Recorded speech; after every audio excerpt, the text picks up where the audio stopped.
दोस्तों, क्या आपको पता है न्यूक्लियर फ्यूल सन का कौन सा होता है? दोस्तों, क्या आपको पता है कि ज़मीन में सबसे ज़्यादा कौन सी चीज़ पाई जाती है? और दोस्तों, क्या आपको पता है कि gold capital of the world किसको बोला जाता है?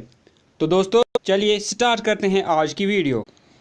हमारा पहला क्वेश्चन है, the place of origin of an earthquake is called as. आपको बताना है जहां से अर्थक्वेक यानी भूकंप या जलजला ओरिजिनेट होता है उसको क्या बोलते हैं? ऑप्शन है आपके पास एपिसेंटर, सिज्मोल, फोकस या एम्फीड्रोमिक पॉइंट। वो पॉइंट जहां से अर्थक्वेक जलजला ओरिजिनेट होता है यानी जो उसकी ओरिजिनल जगह होती है उसको क्या बोलते हैं? जल्दी जल्दी से आंसर देने की कोशिश करें, वीडियो को पॉज करें। चलिए जी, इसका जो सही आंसर है that is part C, focus. तो फोकस होता है ओरिजिन ऑफ अर्थक्वेक। यहाँ पे देखिए, यहाँ से जो अर्थक्वेक जो होता है वो असल में जनरेट होता है यहाँ से, तो इस पॉइंट को बोला जाता है फोकस। और ठीक ज़मीन का जो ऊपर वाला हिस्सा होता है फोकस के नीचे, इसको बोलते हैं epicentre. Next question, the difference in the duration of day and night increases as one moves from. Option है आपके पास west to east, east and west और prime meridian, poles to equator और इक्वेटर टू पोल्स। कोशिश करें answer देने की। The difference in the duration of the day and night increases. दिन और रात में जो ड्यूरेशन होता है, वो वक्त होता है, वो ज़्यादा होता है कब? जब एक इंसान मूव करता है कहाँ से कहाँ तक। ऑप्शंस मैंने बताई। तो इसका जो सही आंसर है that is part D, from equator to poles. जब इंसान इक्वेटर से पोल की तरफ जाता है तो डेज और नाइट्स जो है उनमें इंक्रीज आ जाता है। इंपॉर्टेंट क्वेश्चन ये याद रखें, the tropic of cancer does not pass through. आपको बताना है इन मुल्कों में से ट्रॉपिक ऑफ कैंसर किस मुल्क से नहीं गुजरता है। ऑप्शन है आपके पास इंडिया, पाकिस्तान, बांग्लादेश या म्यांमार। कोशिश करें आंसर देने की, वीडियो को आप पॉज भी कर सकते हैं। ट्रॉपिक ऑफ कैंसर इन में से किस मुल्क से नहीं गुजरता है? जल्दी जल्दी से आंसर दें। मैं कुछ और मुल्कों के जब तक आपको नाम बताता हूँ कि कहाँ कहाँ से ट्रॉपिक ऑफ कैंसर गुजरता है। ताइवान, चाइना है, ओमान है, सऊदी अरेबिया है, इजिप्ट है, लीबिया है, इन वेस्टर्न सहारा है। ये भी कुछ मुल्क है जहाँ से ये ट्रॉपिक ऑफ कैंसर गुजरता है। इन आपको बताना है इन में से किसे नहीं गुजरता है। तो इसका जो सही आंसर है दैट इज़ पाकिस्तान। पाकिस्तान में से ट्रॉपिक ऑफ कैंसर नहीं गुजरता है। Important question, the busiest and the most important sea route of the world is. सबसे बिजिएस्ट और सबसे अहम सी रूट, समंदरी रास्ता कौन सा है? ऑप्शन है आपके पास North Pacific sea route, North Atlantic sea route, South Atlantic sea route या इंडियन ओशन सी रूट। कौन सा है सबसे बिजिएस्ट यानी मसरूफ समंदरी रास्ता दुनिया का? जल्दी जल्दी से आंसर दें, बहुत ही इंपॉर्टेंट क्वेश्चन है ये। इसका जो सही आंसर है that is part B, that is North Atlantic sea route is the busiest and the most important sea route, क्योंकि ये दुनिया के डेवलप्ड रीजन्स को आपस में मिलाता है जिनमें कनाडा और यूएसए है, और ये इनको मिलाता है वेस्टर्न यूरोप के साथ। Important question, the highest average salinity amongst the following seas is reported from। आपको बताना है इनमें से कौन सा समंदर ऐसा है जिसमें नमकियात यानी नमक सबसे ज़्यादा पाया जाता है। ऑप्शन है आपके पास डेड सी, रेड सी, ब्लैक सी या फिर माइग्रेशन सी। सबसे ज़्यादा एवरेज सैलिनिटी किस वाटर में है? ये बहुत ही इंपॉर्टेंट क्वेश्चन है। सबसे ज़्यादा नमकियात किस समंदर के पानी में पाई जाती है इनमें से? तो इसका जो सही आंसर है that is part A Dead Sea. Dead Sea में सबसे ज़्यादा नमकियात या सॉल्ट पाया जाता है।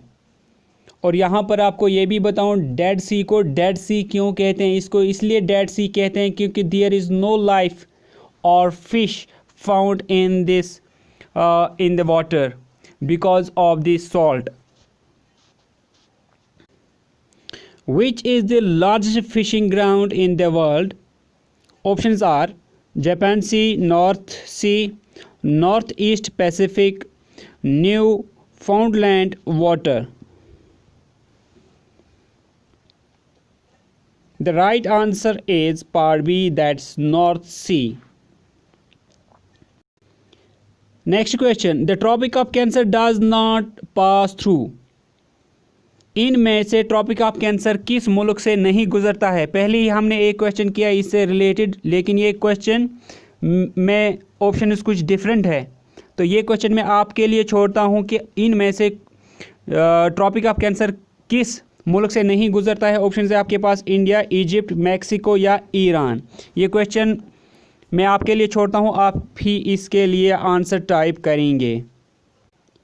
Important question, which is the second most abundant metal in the earth's crust? आपको बताना है ज़मीन के अंदर सबसे ज़्यादा दूसरे नंबर पे पाई जाने वाली कौन सी चीज़ है। ऑप्शन है आपके पास आयरन, एल्यूमिनियम, कॉपर या जिंक। जल्दी जल्दी से आंसर टाइप करें। दूसरे नंबर पर सबसे ज़्यादा कौन सी चीज़ मेटल ज़मीन के अंदर पाई जाती है? जल्दी जल्दी से आंसर लिखें। इसका जो सही आंसर है वो है पार्ट ए, दैट्स आयरन, यानी लोहा ज़मीन के अंदर दूसरे नंबर पे सबसे ज़्यादा पाई जाने वाली चीज़ है। तो यहाँ पर मैं आपको ये बताऊँ, जो पहले नंबर पे पाई जाने वाली चीज़ है ज़मीन के अंदर दैट इज़ एल्यूमिनियम, तो ये सबसे ज़्यादा पाई जाती है। Which city is known as gold capital of the world? आपको बताना है किस सिटी को बोला जाता है, किस शहर को बोला जाता है gold capital of the world. Option है आपके पास जोहान्सबर्ग, पेरिस, दुबई या फिर सऊदी अरबिया। वीडियो को पॉज करें और आंसर देने की कोशिश करें। इसका जो सही आंसर है that is part A, Johannesburg is known as gold capital of the world, क्योंकि यहाँ पर बहुत सारी गोल्ड माइन्स हैं, इसीलिए इसको बोला जाता है gold capital of the world. In which region does rainfall occur through out the year? किस हिस्से में पूरे साल बारिश होती है? ऑप्शन हैं आपके पास equatorial region, polar region, sub polar region, middle latitude region. इसका जो सही आंसर है वो है part A, that's equatorial region. Next question, what does the term lithosphere refer? आपको बताना है लिथोस्फीयर की मीनिंग क्या है। ऑप्शन है आपके पास interior of the earth, crust of the earth, plants and animals, none of the above. जल्दी जल्दी से आंसर देने की कोशिश करें, वीडियो को पॉज करें और आंसर लिखें। इसका जो सही आंसर है that's part B, lithosphere refers the crust of the earth. Important question, which of the following is present in the largest amount in terms of mass in the earth's crust?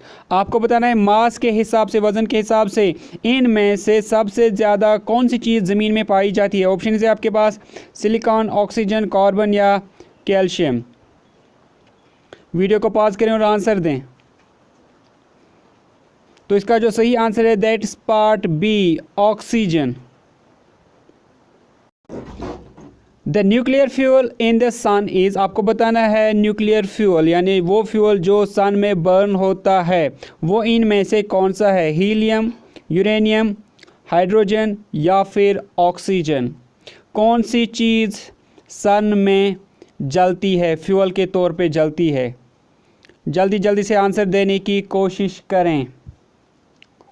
बहुत ही आसान सा question है, पढ़ा होगा आपने। इसका जो सही आंसर है वो है part C, that is hydrogen. Hydrogen sun में न्यूक्लियर फ्यूल है जो कंटिन्यूसली बर्न होता है और कन्वर्ट होता रहता है हीलियम में, और जो सन में रिएक्शन होती है उसको बोलते हैं nuclear fusion. Important question, which of the following has the highest wind velocity, आपको बताना है इनमें से सबसे ज़्यादा हवा किस में तेज़ चलती है। ऑप्शन है आपके पास लू, टोर्नेडो, टाइफून या हरिकेन। हाईएस्ट विंड वेलोसिटी किस में होती है। वीडियो को पॉज करने के बाद खुद ही आंसर देने की कोशिश करें। इसका जो सही आंसर है वो है part B, that is tornado. Tornado की जो हाईएस्ट स्पीड अभी तक जो मेजर की गई है वो है 113.3 मीटर्स पर second. The upper part of the mental upon which the crust of the earth floats is called, आपको बताना है मेंटल के ऊपरी वाले हिस्से को जिस पे अर्थ फ्लोट करती है, अर्थ का क्रस्ट फ्लोट करता है, उसको क्या कहते हैं। ऑप्शंस हैं आपके पास। वीडियो को पॉज करें और आंसर देने की कोशिश करें। इसका जो सही आंसर है वो है पार्ट डी।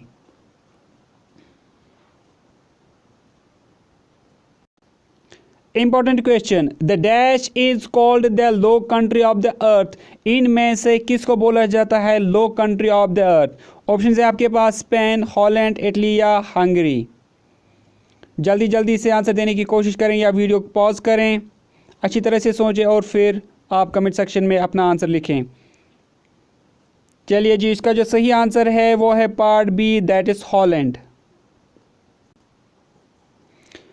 तो दोस्तों इसी के साथ मैं अपनी वीडियो को करता हूं एंड आई होप कि आपको ये वीडियो अच्छी लगी होगी। अगर अच्छी लगी तो प्लीज़ चैनल को सब्सक्राइब ज़रूर करें और साथ में बेल आइकन भी प्रेस करें। साथ ही अपने दोस्तों के साथ ये वीडियो शेयर भी करें। मिलते हैं कल एक नए वीडियो में एसएससी एग्ज़ाम टॉपर्स में। Thank you for watching my video.